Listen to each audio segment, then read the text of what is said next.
खोया हुआ धन कड़ी मेहनत से हासिल किया जा सकता है। खोया ज्ञान अध्ययन से प्राप्त किया जा सकता है।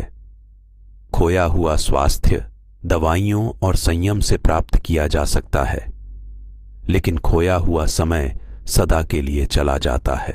ये कहानी यूनान देश के एक मूर्तिकार की है।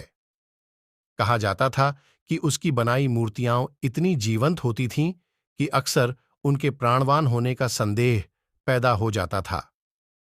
एक बार यूनान में एक बहुत बड़ी प्रदर्शनी का आयोजन किया गया।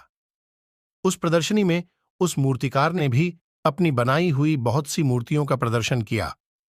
वैसे तो सभी मूर्तियां बहुत ही अच्छी थी, पर एक मूर्ति अद्भुत और विशेष थी। वह मूर्ति सभी लोगों का ध्यान अपनी ओर आकर्षित कर रही थी। उस मूर्ति की सुंदरता किसी देवी देवता के सौंदर्य को भी मात दे रही थी, क्योंकि उस मूर्ति में जीवन की सच्चाई साफ दिखाई दे रही थी। ऐसा लग रहा था मानो जैसे वह मूर्ति कुछ कहना चाहती हो।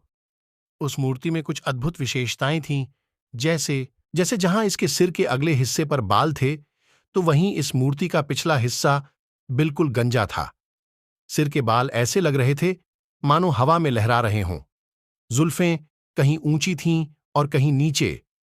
उसके पांव में पंख लगे थे और वह अपने पैरों की उंगलियों के सहारे खड्डिड्ढी थी। उसके हाथ में एक उस्तरा था और मुख पर एक रहस्यमयी मुस्कान। सभी लोग मूर्ति को एकटक निहारते और मूर्तिकार की अद्भुत कलाकारी की खूब तारीफ करते। तभी एक युवक वहां आया और मूर्ति को बहुत गौर से देखने लगा।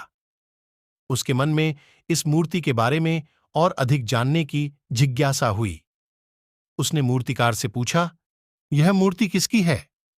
मूर्तिकार ने युवक की ओर मुस्कुराते हुए देखा और धीमे स्वर में कहा, यह समय। युवक समय की इस मूर्ति को देखकर आश्चर्यचकित रह गया। उसने कलाकार से कहा, यदि यह समय है तो आप मुझे ये बताइए कि इसके सिर पर जो बाल हैं वे क्या संदेश देते हैं?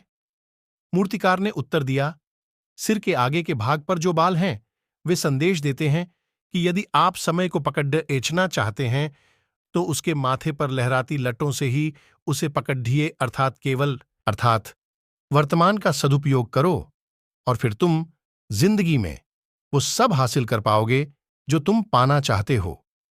पर यदि समय को कभी पीछे से पकड़ने की कोशिश करोगे तो कभी उसे छू भी नहीं पाओगे और जीवन में खाली हाथ ही रह जाओगे। जिन्हें अपनी मंजिल पाने की लालसा है उन्हें समय के साथ साथ कदम मिलाकर ही आगे बढ़ना पड़ेगा। तो दोस्तों, हमें उम्मीद है आपको ये कहानी जरूर पसंद आई होगी।